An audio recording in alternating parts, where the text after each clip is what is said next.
రాష్ట్రంలో ప్రభుత్వ శాఖలు, ప్రభుత్వ రంగ సంస్థలు, కార్పొరేషన్లలో పనిచేస్తున్న ఔట్‌సోర్సింగ్ ఉద్యోగులు మనోవేదన చెందుతున్నారు. కనీస వేతనాలు అమలు కాక ఉద్యోగ భద్రత లేక సతమతమవుతున్నారు.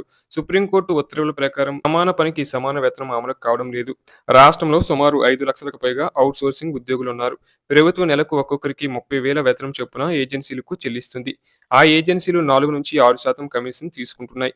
ఔట్‌సోర్సింగ్ ఉద్యోగులకు ఈఎస్ఐ, పీఎఫ్ నిధులతో పాటు 18% జీఎస్టీని మినహాయించడం వల్ల తీవ్రంగా నష్టపోతున్నారు. దీంతో ఒక్కో ఔట్‌సోర్సింగ్ ఉద్యోగికి ప్రతి నెల వేతనం 17,000 నుంచి 20,000కి పరిమితమవుతుంది. అది కూడా ప్రతి నెల సకాలంలో చెల్లించకపోవడంతో కుటుంబ పోషణ భారంగా మారుతుంది. కుటుంబ అవసరాలు, ఇంటి అద్దెలు, పిల్లల స్కూల్ ఫీజులు, వైద్య ఖర్చులు ఇలా అధిక వడ్డీలకు అప్పులు చేయాల్సి వస్తుంది. పేరుకు ప్రభుత్వ ఉద్యోగమే అయినా అరకొర జీతాలతో అవస్థలు పడుతున్నారు. ఇంకోవైపు ఏజెన్సీల కమిషన్ల వల్ల మానసికంగా ఇబ్బందులు ఎదుర్కొంటున్నారు.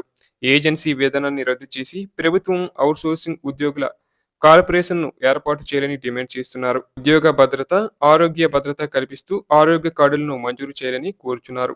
అలాగే రాష్ట్రంలో ఔట్‌సోర్సింగ్ ఉద్యోగులు రెగ్యులర్ ఉద్యోగులతో సమానంగా పనిచేస్తున్నారు. వీరికి సమాన పనికి సమాన వేతనం ఇవ్వాలన్న సుప్రీంకోర్టు ఉత్తర్వులున్నా రాష్ట్ర ప్రభుత్వం అమలు చేయడం లేదు. పీఆర్సీ పాలకుల దయాదాక్షిణ్యాల మీద అమలవుతుంది.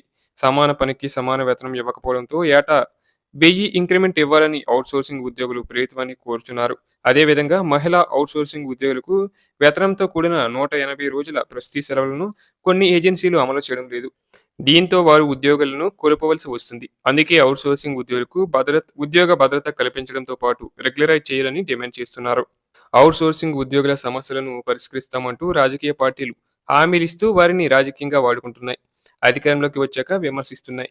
తెలంగాణ ఆవిర్భవిస్తే కాంట్రాక్ట్ ఔట్‌సోర్సింగ్ విధానం ఉండబోదని బీఆర్ఎస్ హామీ ఇచ్చింది. 10 ఏండ్లు అధికారంలో ఉన్నా ఆ విధానాన్ని రద్దు చేయలేదు. ఔట్‌సోర్సింగ్ ఉద్యోగుల సమస్యలను పరిష్కరిస్తామని ఎన్నికల్లో కాంగ్రెస్ హామీ ఇచ్చింది. అధికారంలోకి వచ్చాక వారి సమస్యలను పరిష్కరించకుండా విమర్శించింది. కేంద్రంలో బీజేపీ ప్రభుత్వం కూడా ప్రైవేటీకరణ విధానాలను వేగంగా అమలు చేస్తుంది. ఔట్‌సోర్సింగ్ ఉద్యోగుల సమస్యల పరిష్కారం కోసం రాష్ట్రంలోని బీజేపీ ఎంపీలు, కేంద్ర మంత్రులు కృషి చేయడం లేదు. ఇక ఔట్‌సోర్సింగ్ ఉద్యోగులకు ఏజెన్సీ విధానాన్ని ప్రభుత్వం రద్దు చేయాలని Telangana JAC committee outsourcing employees ప్రధాన కార్యదర్శి శ్రీధర్ డిమాండ్ చేశారండి. ప్రభుత్వం ఔట్‌సోర్సింగ్ ఉద్యోగుల కార్పొరేషన్‌ను ఏర్పాటు చేయాలన్నారు. పెండింగ్‌లో ఉన్న వేతనాలను చెల్లించాలని కోరారు.